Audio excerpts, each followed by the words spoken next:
If you're buying smoke and carbon monoxide detectors for your home, you've probably seen combination units, one device that does both jobs. They look like the smart, simple choice, but after 20 years installing these systems, I can tell you they often are not.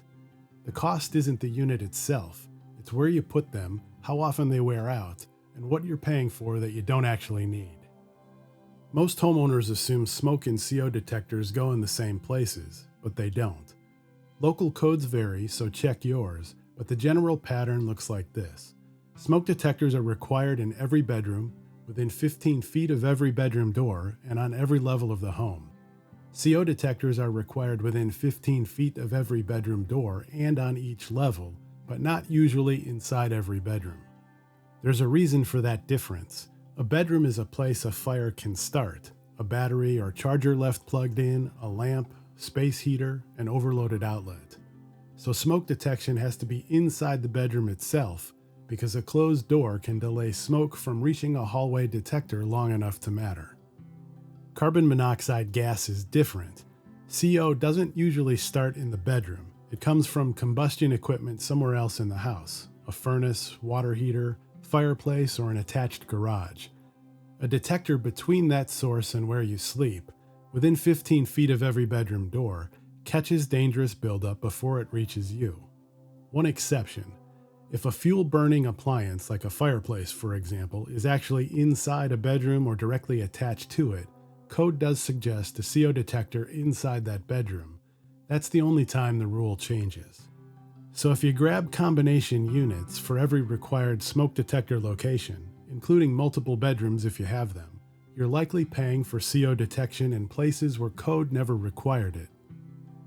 Here's where the math compounds. A combination detector costs more than a smoke-only unit. Multiply that price difference by every bedroom where CO detection wasn't required, and you've spent extra money unnecessarily. But it gets worse, because the CO sensor inside that combo detector has a hard expiration date. The sensor uses chemistry that wears out over time, and when it does, the device starts beeping at you to tell you it's done. It can no longer accurately measure carbon monoxide. In other words, the sensor is cooked. The manufacturer will tell you to replace the whole unit, and they're not wrong. Smoke detectors are different. The 10-year replacement guideline is just that, a guideline. The smoke sensor inside doesn't suddenly stop working solely due to age. In my experience, most smoke detectors keep working reliably well past 10 years.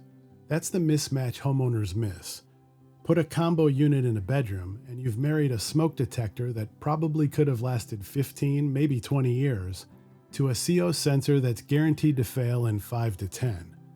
Now, I'm not suggesting every smoke detector will last 20 years, but when the CO sensor fails after just 5 to 10, the whole combo gets replaced, including the still working smoke detector inside the same unit. Multiply that by every bedroom in the house over the multi-decade life of a home, and the difference can really add up over time, all for protection you could have gotten for less by putting them in the right places. That's not a flaw in combination units, it's a flaw in where homeowners put them. I'm not telling you to never buy combination units. They have a right place to use them, but it's narrower than most homeowners assume. A combo unit makes sense in one specific situation, a location that genuinely requires both smoke and CO detection, like the hallway outside your bedrooms, and where you'd rather have one device on the ceiling than two for the look or for easier upkeep. One device instead of two means less visual clutter, one battery to manage, one unit to test. But understand what you're trading. Even in the right location, the CO sensor is still going to wear out on its 5 to 10 year clock. When it does, you'll throw out the still working smoke detector along with it. You're paying extra over time for the convenience of one device. That's a fair trade-off, cleaner look and simpler upkeep for higher long-term cost, but it's a personal choice, not a money saver. Make it with your eyes open. One real-world note before we close. If you've chosen a DIY system like SimpliSafe or Ring, you've probably noticed combos are the default. Separate smoke and CO detectors aren't really part of what they sell anymore. Both companies do offer a workaround, a listener device that monitors any standard, certified smoke or CO detector you buy separately and reports through the security system. That lets you follow the placement advice from this video without buying combos. The trade-off is more install complexity. I covered the listener approach in detail in my last video on smoke detectors, link in the description. So combos in the major DIY systems aren't a trap, they're a default. Work around it if the cost matters, or accept that you're paying for the convenience. Here's the simple rule that keeps cost in check.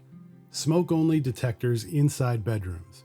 Combination units in hallways and shared spaces near bedrooms if the convenience of one device matters to you.